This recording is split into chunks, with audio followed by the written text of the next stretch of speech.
All right. So my real name is Alex. I go by Maverick or Base Signal. My OC's name is Base Signal. I've been Brony since 2015. I am an amateur radio operator, and that is what my jam is. That's what my panel is about. So I have created a panel about making new friends through amateur radio, which I think is a really cool little hobby that anyone can get into, regardless of age, experience level, electronics background, or interest. So what I've got is four general areas: learning what amateur radio is, the social side, learning why it's used to build friendships, how accessible and engaging it is for anyone, regardless of age or skill level, and how to get started. And who am I? My name is Maverick. I go by the name Alex, and I am an radio amateur. My call sign is Kilo 4 Romeo November Tango, or K4RNT, and I am located in Washington State in the US. I've been licensed since 2002, and in the U.S. we have a basic radio license class called technician, which is that which I am a basic license operator. My interests include emergency communications, which I am active with our local group, which is called Amateur Radio Emergency Services, or ARES. I'm also active in storm spotting when there's severe weather, such as tornadoes, cyclones, or hurricanes. There's a National Weather Service initiative called Skywarn that is formally recognized and offers training for anyone to be able to provide information on the ground to the weather service to provide better storm warnings to the public. I also like to use a computer to control operation of a radio and use it to create new ways to communicate, whether it's via a voice, whether it's through Morse code, whether it's through a computer, or even through a camera.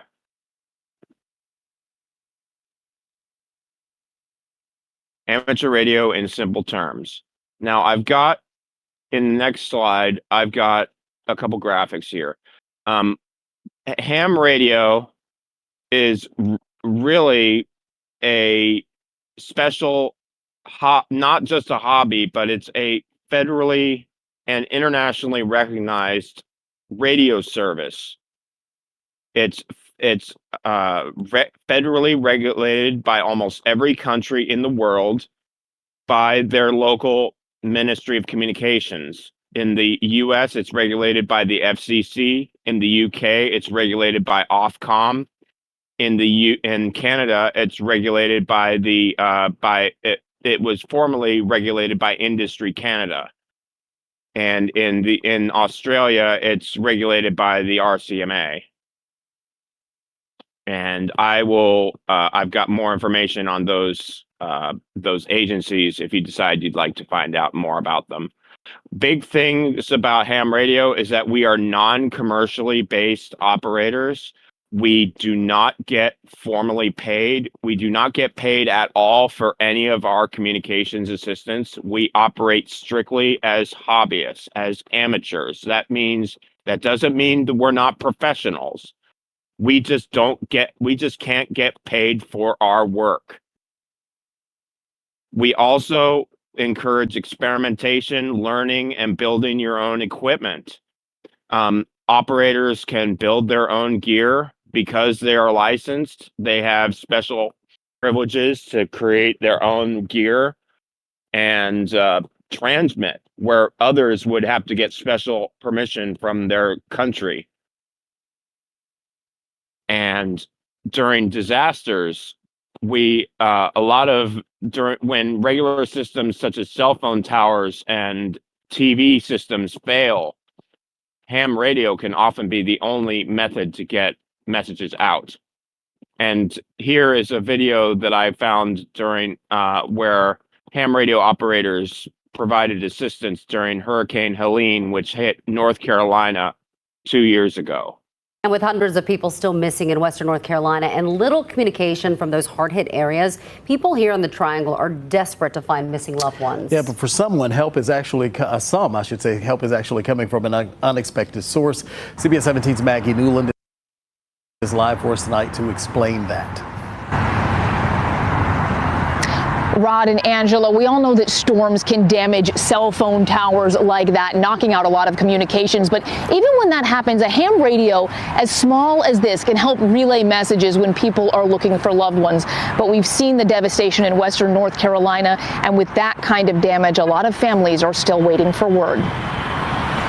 I'm just scared for my brother. Just want to hear his voice. Here in Raleigh, Alyssa Becker is hundreds of miles away from the devastating flooding in western North Carolina. But she's doing everything she can to get in touch with her brother, Jordan Rasbeck. He and his girlfriend, Swan Walker, live in a mobile home in Fletcher, a rural area outside of Asheville. I have gone through every single resource I can possibly find. With communication nearly non-existent in some areas since the storm, ham radio operators are stepping in to help where they can. This is Kilo Mike 4 Tango Charlie. Is there anybody standing by here on the hurricane net frequency? From his Johnston County home, Van Lee can communicate with people all over the world. He says ham radio can be a lifeline when disaster strikes. We don't need infrastructure. I mean, we can take a small low power rig and a battery and some wire, and we know how to build an antenna and get on the air. They can get messages to operators in western North Carolina, relaying names and addresses of people who are missing, and in some cases, getting information back to their worried families. Give us a name and location. You've got people on the ground there. If you've got an address, they'll actually go out and check. But with devastation like this, many families are still waiting for information, desperate for communication. My prayers go out to everybody affected by this. It's terrifying, and I never in my life thought that I would be in a position where I would be looking for a loved one in such a terrible catastrophe. It's not something anybody wants to ever have to go through. And the official number, if you're looking for a loved one, is 211. There are also a lot of social media groups that have popped up, some with thousands of people who are sharing information, trying to do anything they can to find their missing loved ones. We're live in Raleigh. Maggie Newland, CBS 17 News. All right, Maggie, we sure hope they're able to get in touch. Thank you. And with hundreds of people. Now, while many of you may not be familiar with ham radio, y'all may be familiar with regular broadcast radio or regular commercial radio. The difference that ham radio is from commercial radio is that ham radio can be two-way communication, while commercial radio is often just one-way broadcasting. Since we are licensed by the FCC, we are actually considered radio stations as well. But we can talk to other radio stations, and we can send messages to and from other operators and to and from other agencies that we provide assistance to, such as government agencies, served agencies, community service organizations, things like that. We can also communicate not just at the local level, but nationwide and worldwide. We're not restricted to just nationwide boundaries. We can talk worldwide if we have the appropriate frequency privileges and the appropriate radio and appropriate antenna setup. Anyone can become an amateur radio operator. There is no age limit. There is no minimum age to become a radio operator. I have seen ham radio operators as young as 12 years old. And like I said, anyone who is not an agent of a foreign country can be a radio amateur. Even the late King of Jordan, the late King Hussein, was a licensed ham under the call sign JY1 or Juliet Yankee 1. And the cool thing about becoming a ham is that you get to learn new skills, socialize, find new people that have similar interests to you, maybe not as bronies, but as radio operators, as community service, in electronics, or in other types of interests. It's a great way to meet new people, as well as not just serving your local community, but serving the public. And I I find it gratifying to be able to serve during emergencies, especially during disasters. And this next video is a very good testament to that, showing some people, some stranded drivers getting stranded in New Hampshire, and if stranded in New Hampshire, and since they were out of cell phone range, their only line of communication was via ham radio, and they got rescued after their car ran off an embankment and had a medical emergency.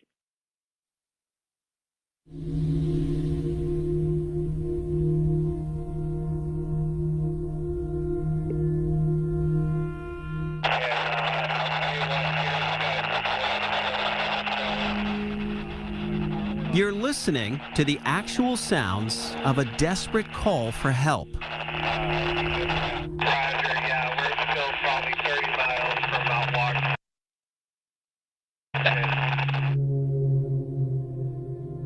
It was December 4th, 2022. Repeat your question. I heard something I couldn't quite copy.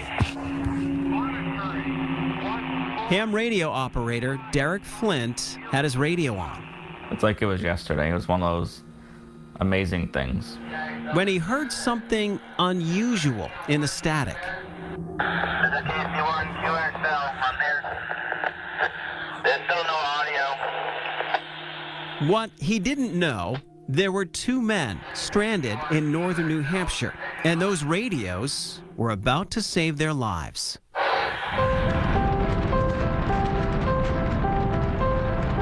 When we got there, the conditions were snowy, but not icy. On that fateful morning, Nick Lang of Plastow and his friend Ben were driving around Pittsburgh, New Hampshire, a place he'd been many times. Nick was prepared. He happens to be an emergency response volunteer and licensed ham radio operator. So my call sign is KC1OTX. That's Kilo Charlie 1 Oscar Tango X-ray. He packed a small handheld radio for his trip. So this is the radio I had, and I put it in my car as a last-minute thing.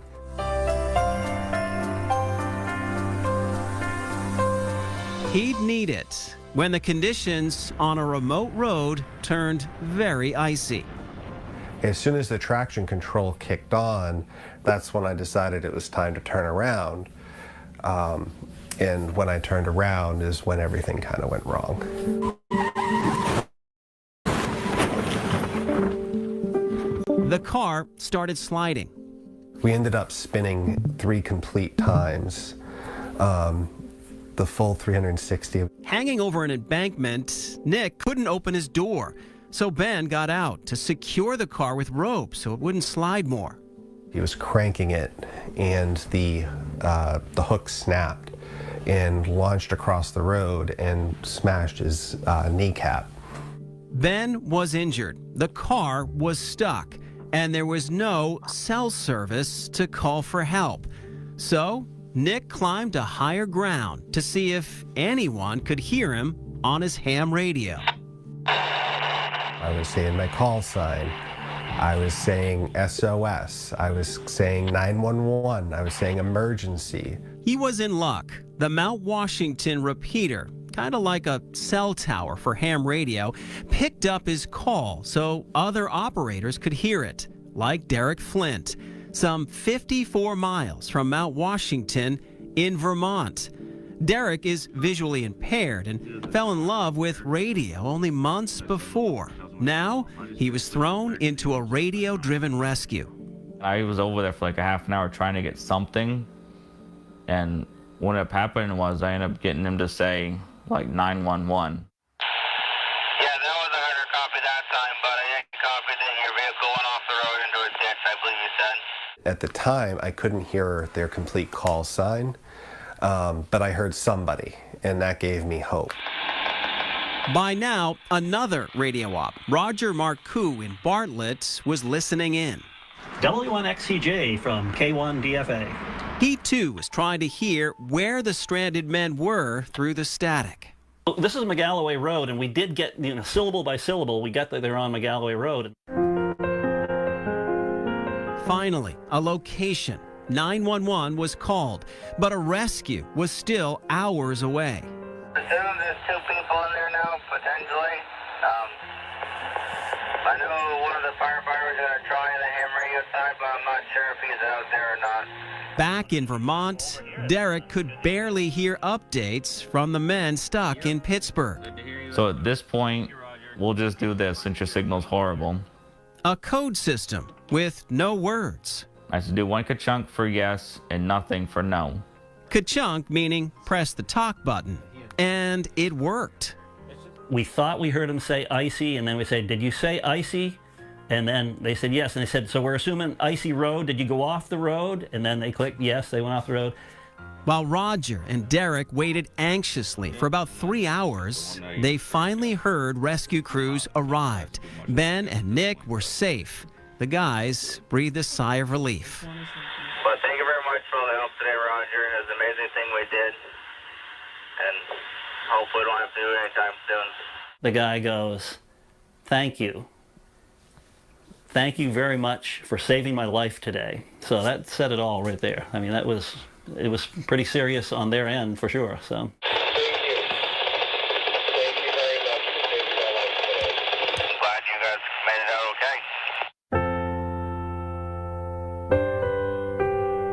okay. It definitely, I feel as though they saved our lives for sure. AC1 OTX radio check. Nick says the lesson in all of this, cell phones can be limited. They hope others learn ham radio can be a lifesaver. That and better traction. I definitely have gone out and gotten snow tires since.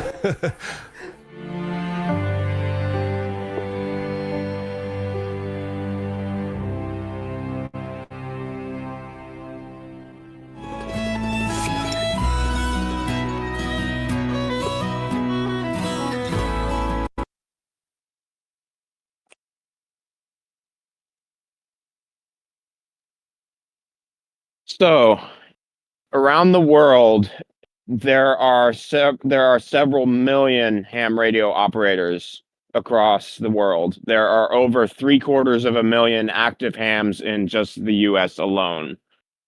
Ham radio, with ham radio, you can make friends in your nearby community. You can make friends across the country. You can make friends around the world. Not just through radio, but through community groups, through local clubs, through local organizations, as well as local meetups and swap meets called ham fests. Ham fest is like a swap meet or a meetup, a swap meet with, people buying and selling, buy, sell, trade type stuff. But yeah, it's a great way to to learn about different cultures, build global friendships, and understand beyond geographic borders. I've made so many friends around the world through ham radio. It's so much fun. There are radio clubs in your local area that can help you get started.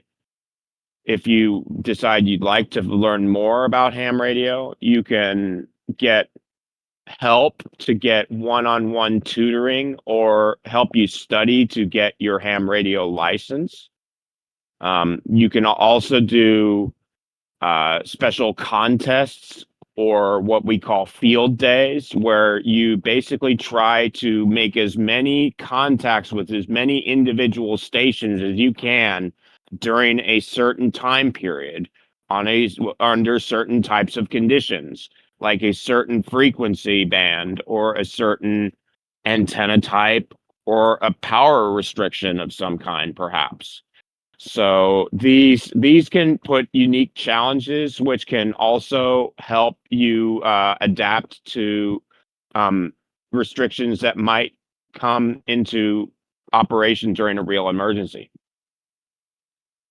Here's another video. This one is a lot shorter. It's about the annual exercise in the U.S. is called Field Day, and this is a public event that's held the last weekend of every June.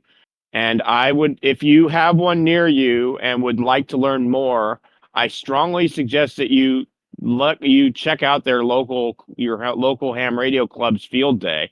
They will have a local tent with a station that allows the public to get on the air and try it out. You don't have to have any knowledge. There are experienced operators there that are ready to assist you and show you exactly what you need to do. It's really easy and it's a lot of fun. So check this out. Last weekend of June, meaning it's Field Day nationwide for amateur radio hobbyists. While it may be a hobby, it can also be a lifeline during natural disasters. I met with the hobbyists and learned just how important communicating through radio waves can be. Mike Sierra, speaking Field Day. And have fun doing it. That's the biggest thing.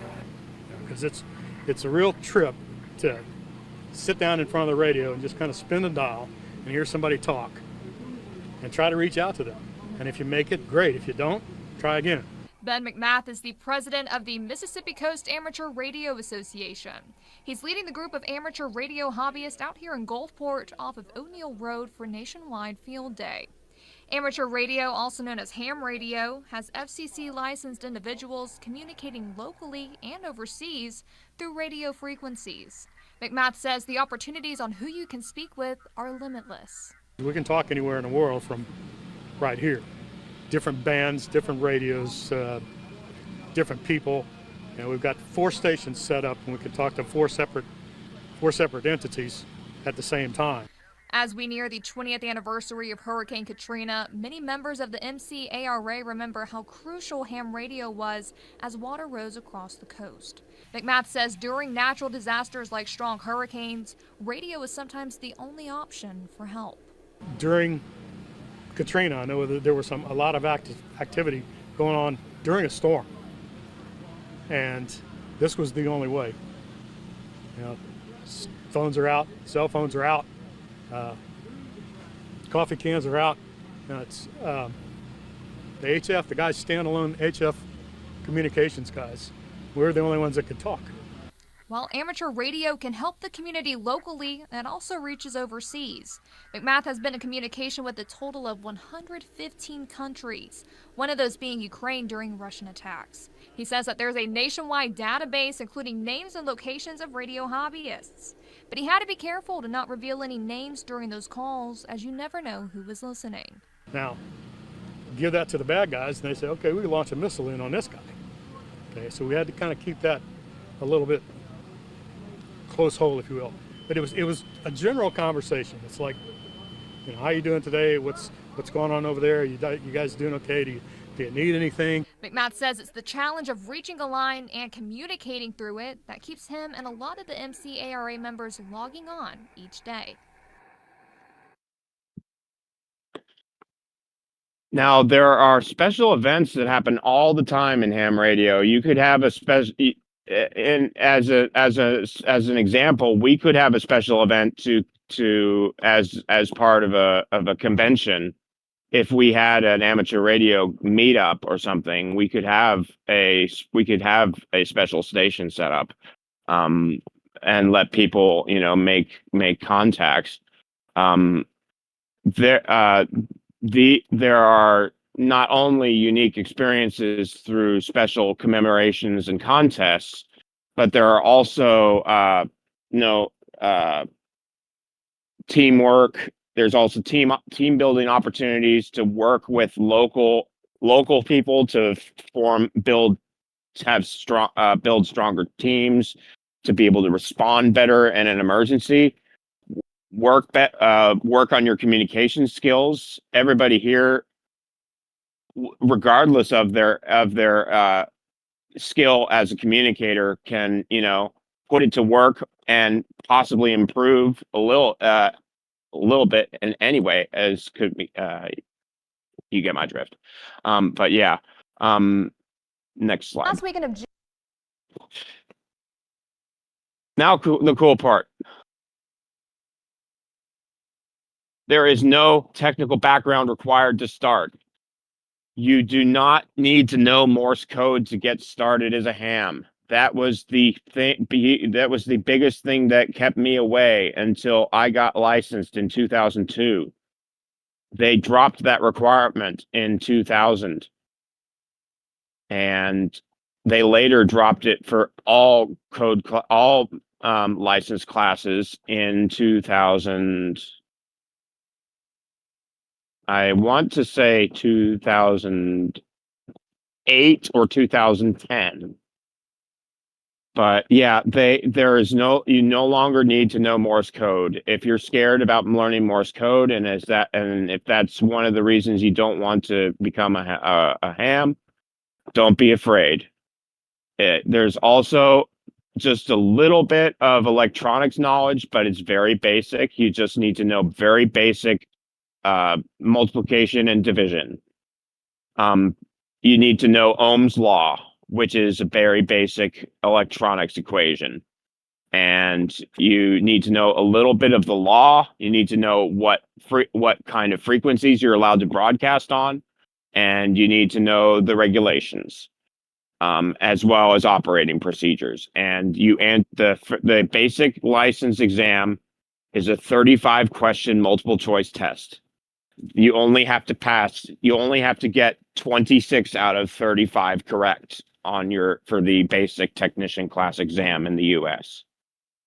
There are, if you have a disability, if you're blind, or if you have difficulty with reading, or reading impaired, volunteer examiners who administer the exam will help you and administer in a different format. But it has to be overseen by at least 3 volunteer examiners.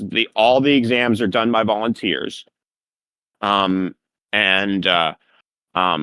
they all have to sign off on your license that you passed. It's a proctored exam, which means that you're supervised just like you did if you've ever taken a college entrance exam. But it's not that difficult. It's not that nerve-wracking. There are plenty of places to learn to take the test. The question pools are public. The answers are public. There are plenty of places to learn, and there are free courses, not just in book form, but YouTube videos. There's whole YouTube channels. There are whole YouTube ham radio classes you can take, and you don't have to learn all at once. There are people of all skill levels in the ham radio hobby, of all license classes. So you can learn as you go, and there's no you don't have to get into any advanced radio topic that you don't want to get into. Other hams are always happy to help you. You will never have trouble finding someone who isn't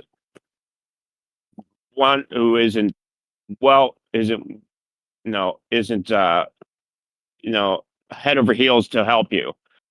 If you ask for help, people will help you.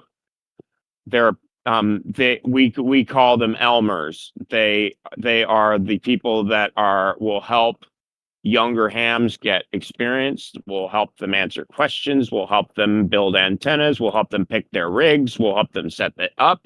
We'll help them program it. We'll teach them how to speak, what to say.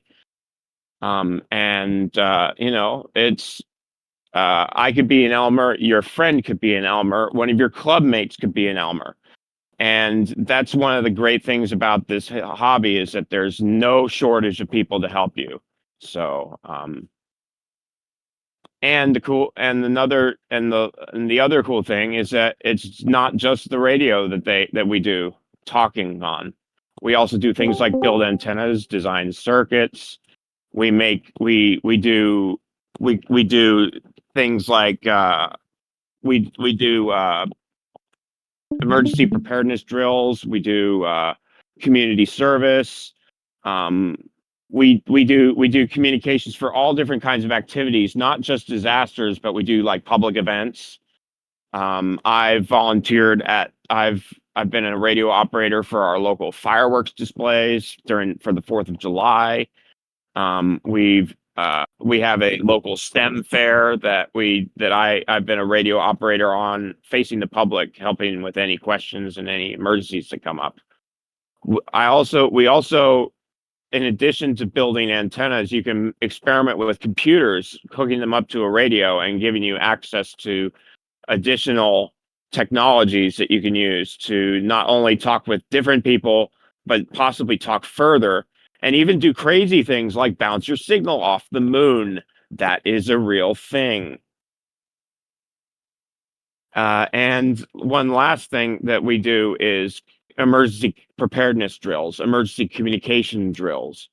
Is because cell phone towers can go down, power can go out, often for extended periods of time.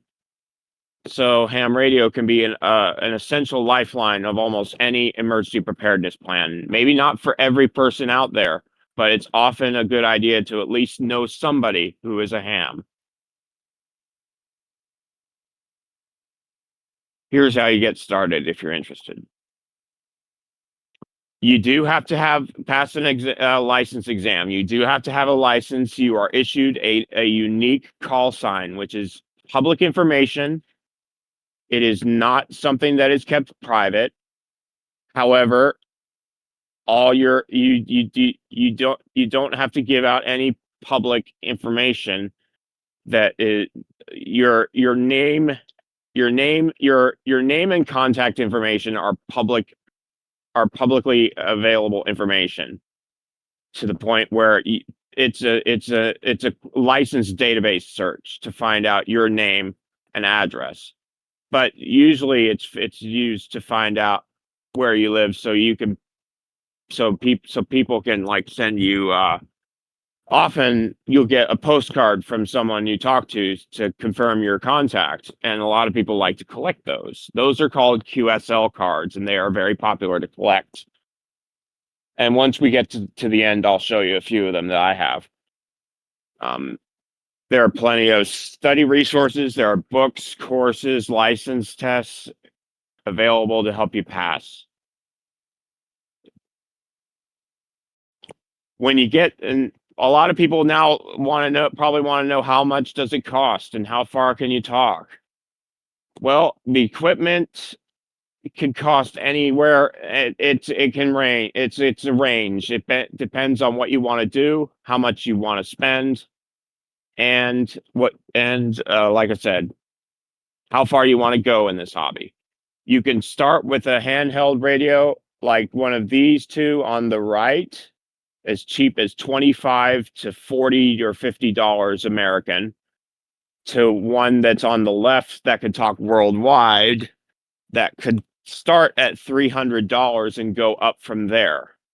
You don't have to buy the most expensive one out there. You don't have to buy the cheapest one either. The cheapest one will often be just as functional as the expensive one, maybe just not as many bells and whistles.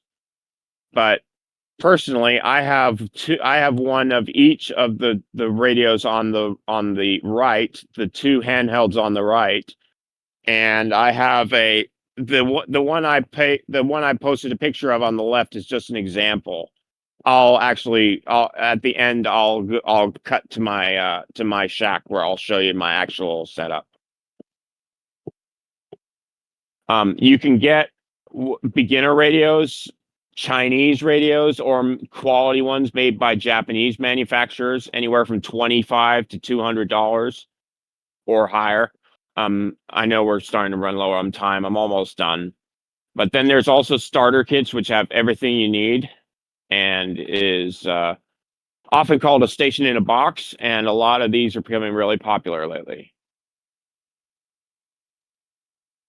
Last resources are online forums. You can go for websites, message boards, discussion forums, Facebook, Twitter.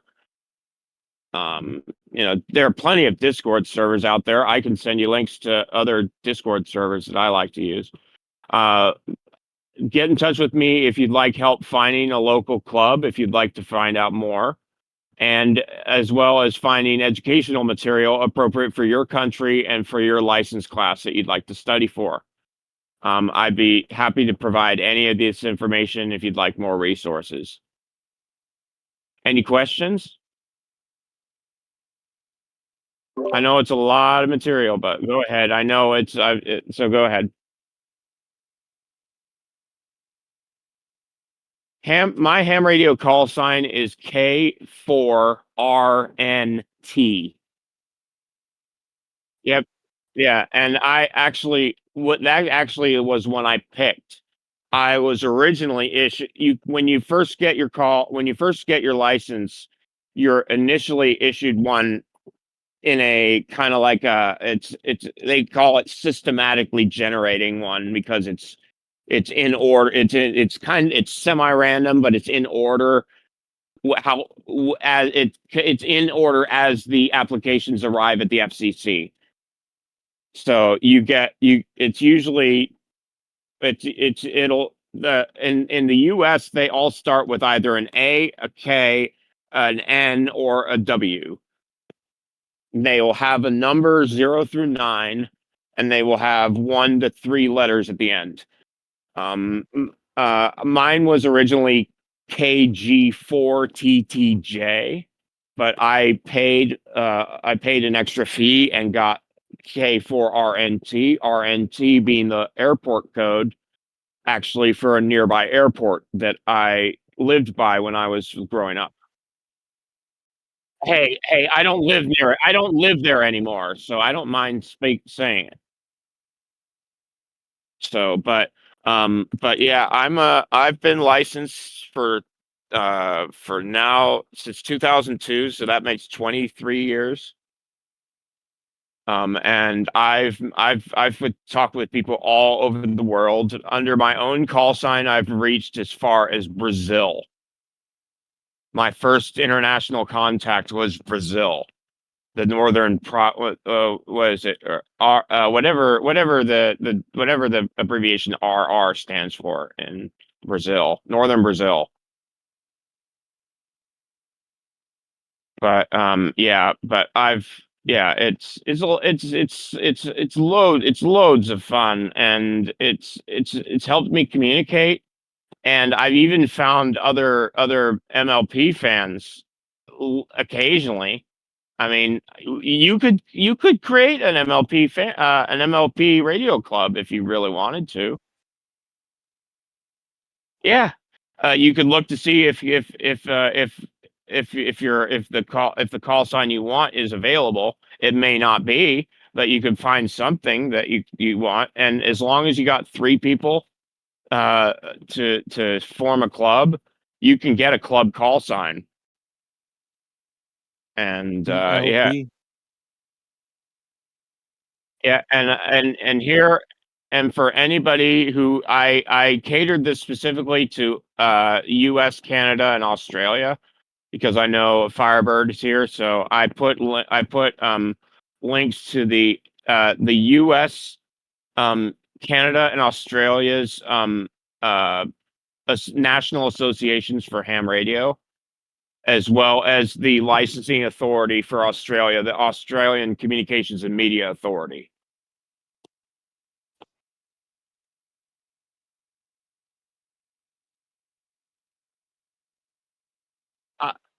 It's acma.gov.au.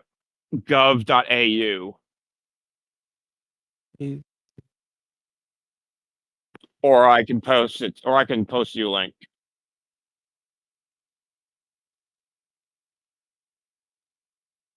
Yeah, go ahead. Have you done this at a physical convention, by the way? Not at a physical convention, but I've done it at like Hamfests. I've never done it with an MLP audience. Okay, because I think this is like extremely unique for one. It Yeah. doesn't have to be, but I see that unique things at conventions do get accepted and do get quite an audience. Yeah, I have thought about doing this at a convention. I've just never pulled the trigger. I wouldn't mind doing it, and I'm close. I could do it. But Absolutely, and you can even say that you've it'd be worth you think that there'd be an interest? Oh, Cool. Yeah. absolutely. I have Yeah. seen another group that was a hacking, like Yeah. phone hacking Yeah. enthusiasts at a convention, and they were pretty full themselves. Oh, they So yeah, I hear you. There's all yeah, there's even what is it? I was but hackers there's oh yeah, there's um uh oh, there are other bronies who are also hams at Everfree, and I got in. That's how I got my. I was lead. Since I was a ham, I actually designed the Everfree Con radio system for the staff, and it was based on ham radio system, but with commercial gear. So I just told them to go to to a radio shop, to a company that sells radio systems, tell them to rent a particular system, and it worked out of the box, and they love it to death. And they made me lead radio dispatcher for that. really Although cool. I had no leadership experience, so I totally failed at that. But they still use that radio system. They're still very happy with it. And it's been very useful and very helpful. Everybody's really been praising it, and I'm still in good touch with the operations department. But this year I'm an autograph room minion. So, any other questions? Maybe not just for maybe not just for us, but I think we could like team up with some more bronies and maybe make our own club. Maybe we could make an MLP themed radio club of some kind. It doesn't have to be in person. It can be virtual, as long as everybody has a license. As long as everyone is a licensed amateur. That's the only requirement that the FCC has. But as long as everybody has their own FCC license and call sign, you can get a club call sign and and with the club call sign you can do everything that an individual can with their club, with the club, but you can use whatever privileges the highest level of whatever member is operating as, because there are 3 levels of operators: technician, general, and amateur extra. Each higher one gives you more privileges on more frequencies, and theoretically gives you the capability to transmit further. You can some countries you are limited to how much power you can actually transmit with, but in the US our maximum is actually 1,500 watts. And that is a huge amount for like nobody does, or not that many people do that much. I mean, handheld walkie-talkies use 5 to 10 watts. One that fits in a car would use 50 watts. A base station would be about 100 watts. If you run it through an amplifier, it can go up from there, but never goes above 1500. But that's incredibly powerful, and you can easily talk around the world with that kind of power. But it's expensive to run because not only do you have the electricity, but you have the equipment. There's a lot of equipment you'd have to put together to get that type of power. But How long have you been doing this again? 23 years.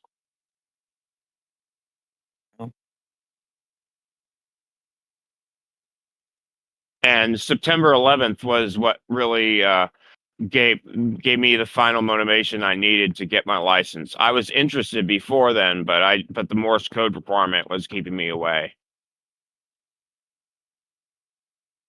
So after that happened, I found another friend, another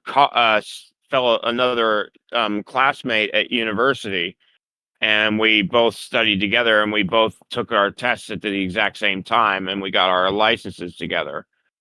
His call sign was KG4TTI, and mine was KG4TTJ. And he's no longer licensed, but he's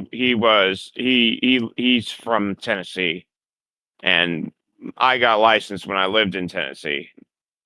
Otherwise, the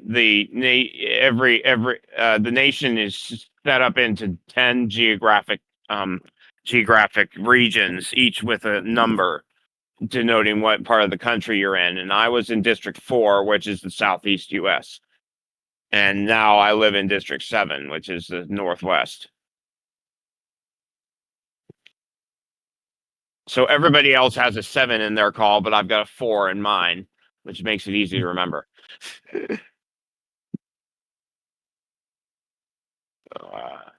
Any other questions?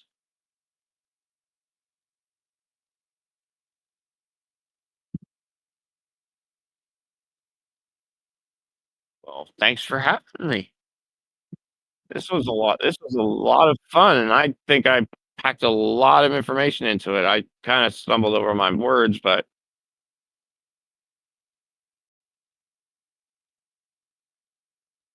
yeah. Oh, yeah. But I think that came out rather well. Yeah.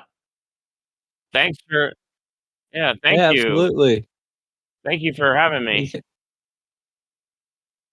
Yeah, and I'm glad y'all sat through those videos. I really thought the one about the New Hampshire one was really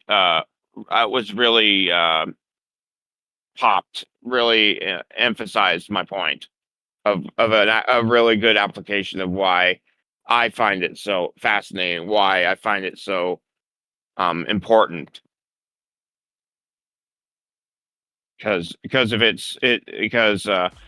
After we got stranded in the forest, actually, me and a friend of mine, one of my other fellow bronies, actually, I got him interested in getting his ham radio license. He hasn't yet, but he's interested. He is you guys haven't met him yet. He goes by Sasha, and he lives in Idaho, but he's from Washington State. He went to the last BronyCon that they had, and he's been to the last few Everfrees, but this year he may not be able to make it. But after we got stranded, we got stuck on a logging road in the middle of the Capitol State Forest in Washington State, and it was a dirt road, and we were spinning out, or we were not spinning out. We just we were stuck, and we were out of cell service range. So I had to find higher ground and get in touch with someone who was able to help us make sure we were safe and get in touch with off-road recovery. So after that, he wants to get a radio outfitted in his car, in his truck.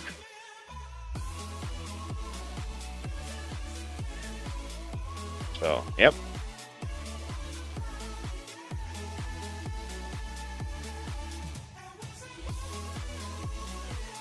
Yeah. Like,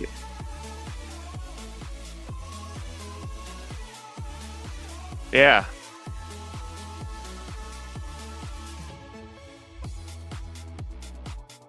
Yeah, no problem. No problem. If it's cost that you're worried about, the exam is actually fit. So I understand. No worries. Everybody has finite time, so no worries. But if you do decide if you ever decide you'd like to get started and need a hand in the right direction, I am at your disposal. Well, ladies and gentlemen of the Twitch community and everyone here, thank you for coming to join Mavericks. Again, thanking Maverick for giving such a wonderful, most efficient way of giving us another means of friendship. And I believe Armature was back in the 80s too, so I think that... Yeah, amateur radio was big in the 1980s as well.